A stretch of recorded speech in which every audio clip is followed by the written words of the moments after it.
Assalamualaikum warahmatullahi wabarakatuh. Perkenalkan nama saya Rifki Aufaliuddin, NIM 1207070105 dari kelas Teknik Elektro C.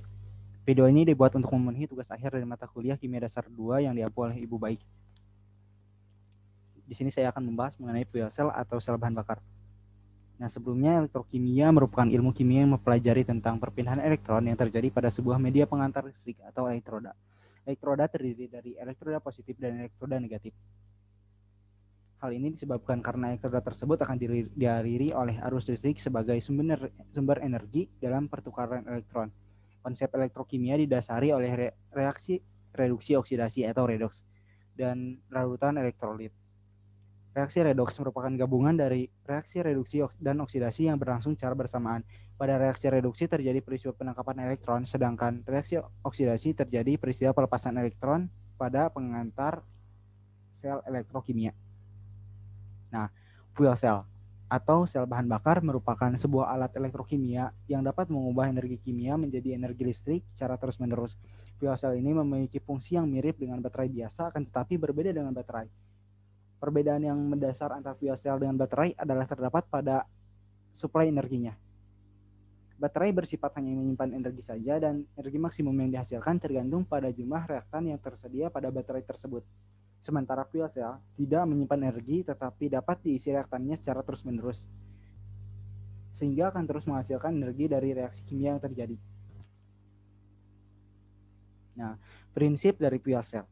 Fuel cell adalah alat yang mampu menghasilkan listrik arus searah.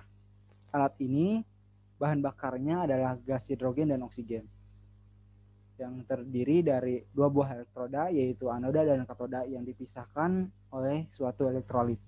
Elektrolit ini hanya dapat mengantarkan ion saja, sedangkan elektron tidak dapat melewati elektrolit. Jadi, elektrolit ini bukan pengantar listrik dan juga menghindarkan terjadinya reaksi kimia.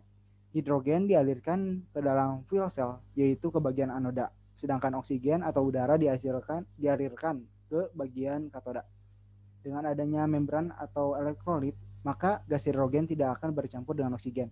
Pada anoda, terdapat lapisan platina yang berfungsi sebagai katalisator yang mampu memecah atom hidrogen menjadi elektron dan proton. Proton mengalir melalui elektrolit, sedangkan elektron tetap pada anoda. Sehingga elektron akan menumpuk pada anoda, sedangkan pada katoda terjadi penumpukan ion bermuatan positif. Kemudian ion H+ yang melewati elektrolit akan berikatan dengan oksigen yang menghasilkan air dengan bantuan platina yang tergandung pada katoda sebagai katalis. Reaksi ini akan berlangsung jika ada elektron.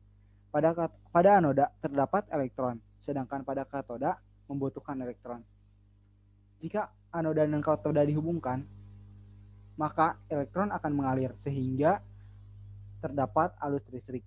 Fuel cell ini menghasilkan energi listrik tanpa adanya pembakaran dari bahan bakarnya, sehingga tidak ada polusi. Reaksi kimia yang terjadi yaitu pada anoda 2H2 menghasilkan 4H plus 4-emin, dan pada katoda 4-emin plus 4H plus O2 menghasilkan 2H2O. Nah, aplikasi fuel cell. Jika fuel cell digunakan untuk pembangkit listrik, sifat sistem dari fuel cell ini bersih dari pencemaran udara dan juga tidak bising. Maka akan sangat baik jika digunakan di rumah sakit, apartemen, perumahan padat, dan yang lainnya. Dan juga fuel cell ini dapat digunakan pada sektor transportasi yang digunakan pada mobil listrik. Kesimpulan, fuel cell sebagai teknologi pembangkit energi prospeknya sangat baik di masa yang akan mendatang, baik diaplikasikan pada sektor pembangkit listrik maupun sektor transportasi. Fuel cell sangat menguntungkan bagi negara kita, seperti untuk membuka lahan bisnis baru dengan pendistribusian hidrogen, gas oksigen, gas alam, dan gas LPG, serta dapat menghemat devisa negara dan mengurangi pencemaran udara di sektor transportasi. Sekian yang dapat saya sampaikan. Terima kasih kepada Ibu Baik yang telah membimbing kami dari awal perkuliahan. Semoga ilmunya dapat bermanfaat bagi kita semua. Amin. Wassalamualaikum warahmatullahi wabarakatuh.